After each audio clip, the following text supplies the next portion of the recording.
राधे राधे। जय श्री कृष्णा। प्रिय भक्तजनों, आप सभी का दिन शुभ और मंगलमय हो और चौथ माता आप सभी की मनोकामनाएं पूर्ण करें। आज भादो मास की सकट चौथ की हार्दिक शुभकामनाएं। सकट चौथ पर चौथ माता की व्रत कथा सुनी जाती है, तो आज की इस वीडियो में आप यही सुनेंगे। एक सेठ सेठानी थे, उनके एक बेटा और बहू थे। बहू सबको भोजन करा के फिर स्वयं भोजन करती। एक पड़ोसन ऐसी भी थी जो रोज पूछती कि बहू आज क्या बनाया खाया है। बहू कहती ठंडो बासी। एक दिन उसके पति ने ऐसा सुनकर विचार किया कि आज तो पकवान बनाए जाएं, फिर देखें कि मेरी पत्नी क्या कहती है। उसने तरह तरह के पकवान बनवाए और घर के सभी लोगों ने एक साथ बैठकर भोजन किया। आज भी पड़ोसन ने पूछा तो बहू ने कहा ठंडो बासी।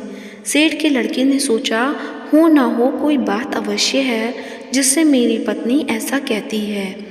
उसने पत्नी से पूछा तुम रोज ठंडो बासी खाया ऐसा क्यों कहती हो, जबकि अपन सबने एक साथ बैठकर कई तरह के पकवान खाए। उसकी पत्नी बोली अपन जो खा रहे हैं वह बाप बूढ़ों की कमाई है। जिस दिन आप कमा कर लाओगे उस दिन मैं समझूंगी कि ताज़ा भोजन कर रही हैं। अब एक दिन लड़के ने माँ से कहा मैं एक बड़े शहर में कमाई करने जा रहा हूँ।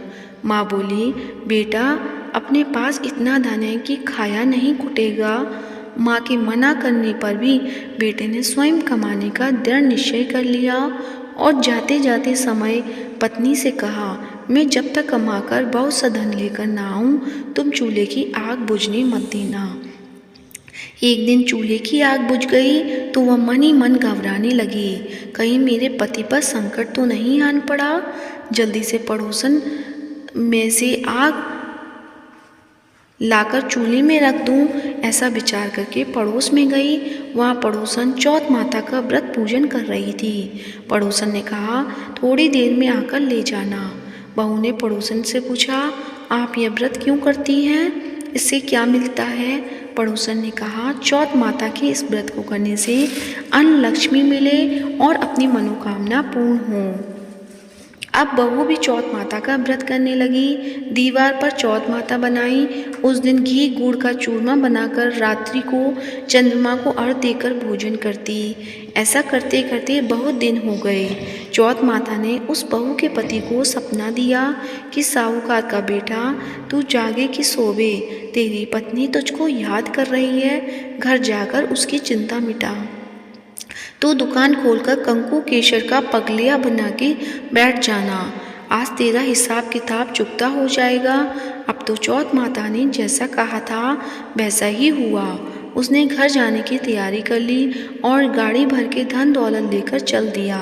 रास्ते में एक बड़ा काला सा नाग फल फहराए बैठ गया और कहने लगा आज तो मैं तुझे डसूंगा, छोड़ूंगा नहीं, आज तेरी आयु पूरी हो गई है। सेठ ने लड़के से कहा आज चौथ माता ने मुझे सपना दिया तो मैं अपनी पत्नी से मिलने घर जा रहा हूँ। वहाँ मेरी पत्नी बहुत चिंता कर रही है, मैं उससे मिलकर जरूर आऊँगा, तब मुझे डस लेना। नाग ने कहा तुम शपथ पूर्वक कहकर जाओ तो मैं तुम्हें जाने दूंगा, परंतु लौटकर नहीं आए तो तुम्हें घर आकर मैं डस लूँगा। इस प्रकार सर्प को वचन देकर वह अपने घर पहुंचा। वह सभी से हंसी खुशी से मिला और भोजन करके उदास होकर बैठ गया। उसकी पत्नी ने उदास होने का कारण पूछा तो पति ने काले नाग वाली बात बताते हुए कहा यदि मैं उसके पास नहीं जाऊंगा तो वह घर आकर मुझे डस लेगा। पत्नी बहुत चतुर थी, उसने कहा आप घबराओ नहीं, लेट जाओ, मैं एक उपाय करती हूँ। पत्नी ने कमरे की 7 पीढ़ी धोई। पहली पीढ़ी पर रेत, दूसरी पर इत्र, तीसरी पर गुलाल फूल, चौथी पर कंकु केसर, 5वीं पर लड्डू पेड़ा, छठी पर गादी गलीचा और 7वीं पीढ़ी पर दूध का कटोरा भरकर रख दिए। इस प्रकार वह 7 ही पीढ़ी सजाकर बैठ गई। आधी रात होते ही नाग आकर पीढ़ी चढ़ने लगा। पहली पीढ़ी पर रेत में लौट गया और कहने लगा कि सेठ की बहू ने आराम तो बहुत दिया, पर बचनों से बंधकर आया हूँ सो डसूंगा अवश्य ही। इसी प्रकार पीढ़ियों पर नाग आराम करता हुआ और कहता हुआ कि डसूंगा जरूर कमरे में जाने ही वाला था कि चौथ माता ने विचार किया कि मैं इसे नहीं बचाऊंगी तो संसार में धर्म कर्म और व्रत पूजन को कौन मानेगा। अब तो गणेश जी, चंद्रमा जी और चौथ माता ने उसे बचाने का विचार किया। चंद्रमा जी ने उजाला किया, चौथ माता ढाल बनी और गणेश जी ने तलवार लेकर नाग को मार दिया और ढाल से ढक दिया। अब बहू भी थकी हारी सो गई। दिन उगा तो लोग बेटे से मिलने आए, परंतु बेटा बहू तो उठे ही नहीं थे। बहुत देर हो गई तो माँ उन्हें उठाने गई। माँ ने सातों पीढ़ियों पर जो कुछ देखा तो बहुत घबराई और बेटा बहू को आवाज़ लगाई। बेटा बहू उठे तो देखा कि एक ढाल तलवार वहाँ पड़ी है। अब ढाल उठाई तो वही काला नाग मरा हुआ पड़ा है। बेटा बहू ने सोचा कि आज तो धर्म कर्म ही आड़े आए, जो भगवान गणेश जी और चौथ माता ने अपनी रक्षा की। हे चौथ माता, आपने जैसे सेठ के बेटे बहू की रक्षा की वैसे सबकी रक्षा करना। तो प्रेम से बोलिए चौथ माता की जय हो। अब सुनते हैं गणेश भगवान की एक प्रचलित कहानी। एक समय की बात है कि विष्णु भगवान का विवाह लक्ष्मी जी के साथ निश्चित हो गया। विवाह की तैयारी होने लगी।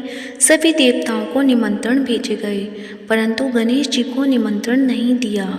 कारण जो भी रहा हो, अब भगवान विष्णु की बारात जाने का समय आ गया। सभी देवता अपनी पत्नियों के साथ विवाह समारोह में आए। उन सब ने देखा कि गणेश जी कहीं दिखाई नहीं दे रही हैं। तब वे आपस में चर्चा करने लगे कि क्या गणेश जी को न्योता है या स्वयं गणेश जी ही नहीं आए हैं। सभी को इस बात पर आश्चर्य होने लगा।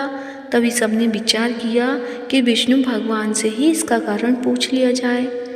विष्णु भगवान से पूछने पर उन्होंने कहा कि हमने गणेश जी के पिता भोलेनाथ महादेव को न्योता भेजा है। यदि गणेश जी अपने पिता के साथ आना चाहते हो तो आ जाते, अलग से न्योता देने की कोई आवश्यकता ही नहीं थी। दूसरी बात यह है कि उनको 1.25 मन मूंग, 1.25 मन चावल, 1.25 मन घी और 1.25 मन लड्डू का भोजन दिन भर में चाहिए।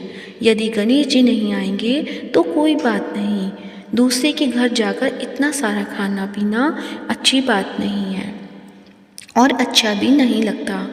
इनकी वार्ता कर रही थे कि किसी एक ने सुझाव दिया कि गणेश जी आ भी जाएं तो उनको द्वारपाल बनाकर बैठा देंगे कि आप घर की रखवाली करना। आप तो चूहे पर बैठकर धीरे धीरे चलोगे तो बारात से बहुत पीछे रह जाओगे। यह सुझाव भी सबको पसंद आ गया तो विष्णु भगवान ने भी अपनी सहमति दे दी। होना क्या था कि इतने में गणेश जी वहाँ आ पहुँचे और उन्हें समझा बुझाकर घर की रखवाली करने बैठा दिया। बारात चल दी। तब नारद जी ने देखा कि गणेश जी तो दरवाजे पर ही बैठे हुए हैं, तो वे गणेश जी के पास गए और रुकने का कारण पूछा। गणेश जी कहने लगे कि विष्णु भगवान ने मेरा बहुत अपमान किया है। नारद जी ने कहा कि आप अपनी मूषक सेना को आगे भेज दें तो वह रास्ता खोद देगी, जिससे उनके वाहन धरती में धंस जाएंगे। तब आपको सम्मानपूर्वक बुलाना पड़ेगा। अब तो गणेश जी ने अपनी मूषक सेना जल्दी से आगे भेज दी और सेना ने जमीन पोली कर दी। जब बारात वहाँ से निकली तो रथों के पहिए धरती में धंस गए। लाख कोशिश करें परंतु पहिए नहीं निकले। सभी ने अपने अपने उपाय किए, परंतु पहिए को तो कोई नहीं निकाल पाया, बल्कि जगह जगह से टूट गए। किसी की समझ नहीं आ रहा था कि अब क्या किया जाए। तब तो नारद जी ने कहा, आप लोगों ने गणेश जी का अपमान करके अच्छा नहीं किया। यदि उन्हें मनाकर लाया जाए तो अपना कार्य सिद्ध हो सकता है और ये संकट टल सकता है। शंकर भगवान ने अपने दूत नंदी को भेजा और गणेश जी को लेकर आए। गणेश जी का आदर सम्मान के साथ पूजन किया। तब कहीं रथ के पहिए निकले। अब रथ के पहिए निकल तो गए परंतु वे टूट फूट गए, तो उन्हें सुधारे कौन। पास के खेत में हाथी काम कर रहा था, उसे बुलाया गया। खाती अपना कार्य करने के पहले श्री गणेशाय नमः कहकर गणेश जी की वंदना मन ही मन करने लगा। देखते ही देखते खाती ने सभी पहियों को ठीक कर दिया। तब खाती कहने लगा कि हे देवताओं, आपने सर्वप्रथम गणेश जी को नहीं मनाया होगा और न ही उनका पूजन किया होगा, इसलिए तो आपके साथ यह संकट आया है। हम तो मूर्ख अज्ञानी हैं, फिर भी पहले गणेश जी को पूजते हैं, उनका ध्यान करते हैं। आप लोग तो देवतागण हैं, फिर भी आप गणेश जी को कैसे भूल गए? अब आप लोग भगवान श्री गणेश जी की जय बोलकर जाएं तो आपके सब काम बन जाएंगे और कोई संकट भी नहीं आएगा। ऐसा कहते हुए बारात वहाँ से चल दी और विष्णु भगवान का लक्ष्मी जी के साथ विवाह संपन्न करके सकुशल घर लौट आए। हे गणेश जी महाराज, आपने विष्णु भगवान को जैसे कारज सारियो ऐसे कारज सबको सिद्ध कर जो। बोलो गजानन भगवान की जय हो, भगवान श्री गणेश की जय हो। अब सुनते हैं गणेश चालीसा। जय गणपति सद्गुण सदन, कविवर बदन कृपाल, विघ्न हरण मंगल करण, जय जय गिरिजा लाल। जय जय गणपति राजू, मंगल भरण करण शुभ काजू। जय गजवंदन सदन सुखदाता, विश्व विनायक बुद्धि विधाता। वक्रतुंड सुचि सुंड सुहावन, तिलक त्रिपुंड भाल मन भावन।